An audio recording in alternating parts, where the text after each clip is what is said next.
Welcome back, everyone. This is Taco, the CIO of Attaché for Business, joined here by our intrepid CEO, Lisa Hammond.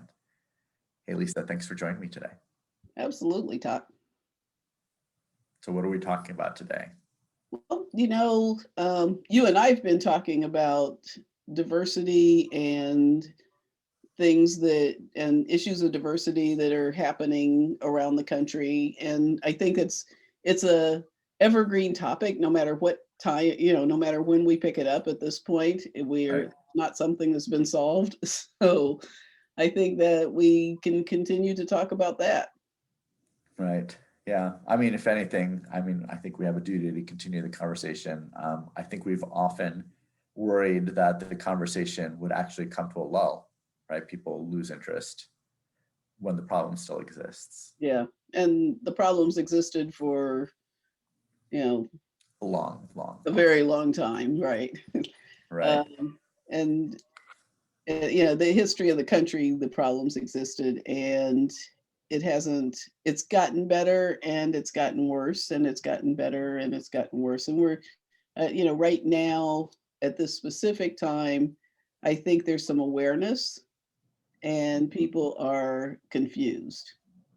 Right. And I think probably the people we're talking to today are the people who are aware and maybe are trying to figure out, well, what do I do now? And I think that's a dangerous point, which is where it's such a painful issue that it's human nature to think, oh, what's the one thing I can do right now that will make things better. Right. Um, and as with most things, there's not necessarily going to be a simple answer. And one thing you always say, Lisa, is that there's quite often more than one answer, right? You say there's a lot of wrong answers, but there's still also There's still a lot of right answers, yeah, or at least several right answers, right, and or not so bad answers. There is no one right answer anyway. Um, right, you can do a lot of things, and no matter what you do, if you're looking to get accolades or not get criticism, hmm it's probably not going to happen. right, right. So We hate to break it to you people. But like I think one of the things that we try to do is we try to pull this back to our own space, which is like the hiring, recruiting space. um, employee that's what management. we know. Yeah, yeah, that's what we want to talk about. Yeah. Because honestly, this conversation is huge, and the more we can narrow it, the more useful it'll be, I hope.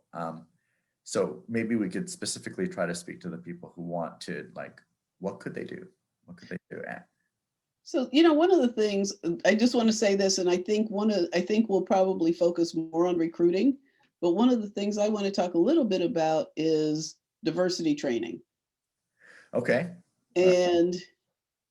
And so often at times like this, when there are issues of diversity, people, managers, CEOs will want to bring in someone to do diversity training.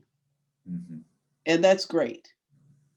Yet, a training is not going to do much, Right.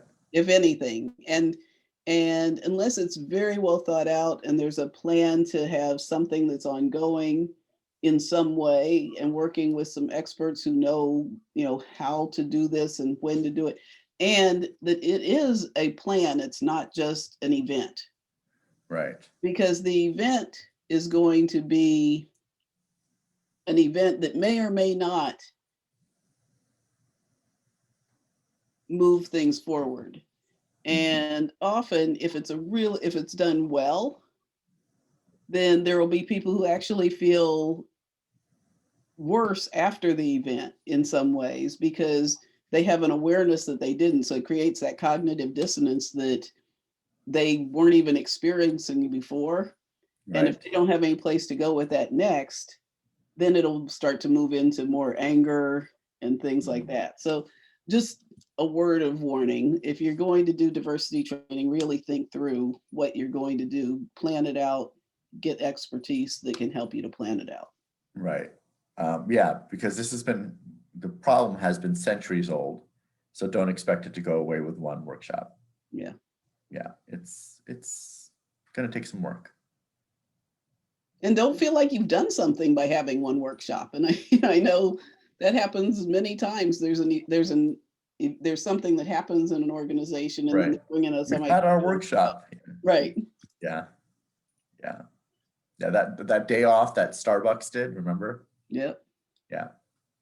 Yeah. Not good enough. Yeah. It's a start, but it's definitely just a start. Right.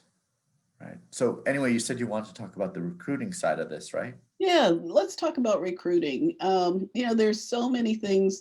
I often get questions about recruiting that have to do with, we want a diverse workforce. How do we start to bring in diversity? Mm-hmm. And yeah, I've got so many thoughts about that that are mixed, because there's a balance that has to be struck, and you don't want to bring people in and set them up for failure. And at the same time, you want to bring people in who will actually create diversity in the organization. And I know we've talked before about bringing in more than one person when you're creating a diverse workforce. Hire more. Don't just hire one Black person and feel like you've diversified, but hire more than one person. And I've got this very strong feeling, and I know, Talk, you actually clarify it when you disagree with me. But I'll often say, don't set people up for failure, so don't bring in people who are really unqualified to do the job. And I've seen it happen where, there's this, I feel like it's intentional. It may not be, but I kind of feel like it is. You bring in somebody who is not going to be capable, not you, but not, the people who are listening to this necessarily, but maybe their managers. Bring in somebody who is not capable of doing the job. And then it's like, well, see, I couldn't find anybody who was good. You wanted diversity, and this is what we get. Right. Right. And I actually 100% agree with that particular scenario. I think where I get rubbed the wrong way around that is when people hear that and say, oh, well, I didn't find anybody and I don't want to hire somebody unqualified, and that's why we have all white people. And I think there's a gray area there. Yeah. And it's hard, right? You don't want gray areas. You want a clear answer. And yet there's some room for self-reflection on this, specifically with the idea of what is qualified, right? Like, I think quite often qualified might mean, oh, this person's going to be a good fit in this company. Like, that's fair. That's fair that you want people who will get along. On the other hand, if you're not willing to look at that critically, you might think to yourself, oh, if I really look at these degrees, these two people have the same ones, but the only thing that made me pick this white person and made them feel more qualified to me is because they talk a certain way, right? And first of all, is it really that valuable to you as a company if everyone talked the same way? Probably not. But second of all, that idea of what qualified is flawed from the beginning, right? So there's that. There's also the idea of what are the qualifications? Like, well, maybe you are wanting to look at the degrees, and you might think, oh, well, this person has a higher degree than this other person, and I'm going to go with that person. And sometimes that's necessary. Other times it's not. Especially in my world with IT, like, higher degrees are often kind of ridiculed in IT, right? Like, there's this whole idea like, oh yeah, Steve Jobs, and he dropped out of high school, whatever the story is, right? Like, there's a romanticized version of the people who are brilliant and good at what they do, and that if they actually made it all the way to a PhD, that they're probably not really that good at it, and they're probably not going to be very good at the job you're hiring them for, because they've developed some skill sets as being a grad students that are at odds with what makes a successful developer, real technology. And I don't want to badmouth people who have PhDs. I mean, they have value too. I mean, there's some amazing work that's happening. But what I'm saying is that you might have a Black person who might not have the same resources necessarily based on where they grew up to have gotten the master's in IT, But if you give them a problem set to solve, they may actually show you that they're quite a bit more qualified than the other candidate just because of the way they think and the way they navigate their mind and they navigate through problems. So I'm just saying it's worth looking at what you think of as qualified. Right. So what does qualified mean?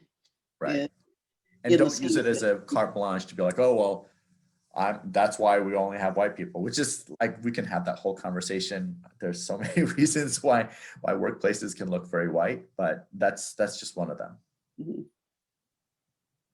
And I think, yeah, the other thing is in recruiting, if you really open up your pool and you search beyond, I hate to say this, but one of the things that I think is absolutely the worst definitely the worst for diversity, but just recruiting in general, I'm actually against employee referral programs. Right. Yeah. That's exactly what I was thinking about, actually. So, because employee referral programs they're just laden with problems. First of all, people will refer people that they know, they like, and they have no idea what their skill set is from the workplace. The other thing is they tend to recruit people who are like them. So, yeah. So you have a diversity issue and you may have a quality issue at the same time if you're really relying on that. Right. And there's also issues like when you know somebody that you're trying to bring in, you can also prime them for the interview. Absolutely. Right? If you know the person who's interviewing and you know the questions, or you at least know the personality of the person who's doing the interviewing, you can stack the deck for people.